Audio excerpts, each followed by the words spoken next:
બાપા સીતારામ સેવા મંડળ રતનપર સુરેન્દ્રનગર દ્વારા કરવામાં આવતું કીડિયારું ભરવાની ઉમદા સેવાનું પ્રેરણાદાયી કામ. બાપા સીતારામ સેવા મંડળ રતનપર સુરેન્દ્રનગર દ્વારા દર વર્ષે કીડીઓ માટે કીડિયારું ભરવાનું ઉમદા કાર્ય કરવામાં આવે છે, જેમાં આ વર્ષે 5100 સૂકા નારિયેળ લાવી તેમાં ઘઉં, બાજરાનો લોટ, ખાંડનું બુરું, તેલ અને ઘી મિક્સ કરી સૂકા નારિયેળમાં ભરીને ગામડાના પાદરમાં, વગડામાં તેમજ સોસાયટીના કોમન પ્લોટમાં લોટથી ભરેલા નારિયેળ મૂકીને કીડિયારું ભરવાની ઉમદા સેવાનું પ્રેરણાદાયી કામ કરવાનું આયોજન કરવામાં આવેલ છે. આ સેવાકીય કામ માટે સભ્યો તથા દાતાઓ તરફથી ફાળો આપવામાં આવે છે.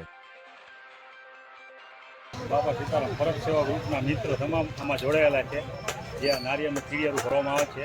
5100 નારિયેળ એમાં ઘઉંનો લોટ, બાજરાનો લોટ, ખાંડનું બુરું બધું મિક્સ કરીને નારિયેળનું ભરવામાં આવે છે. બાપા સીતારામ.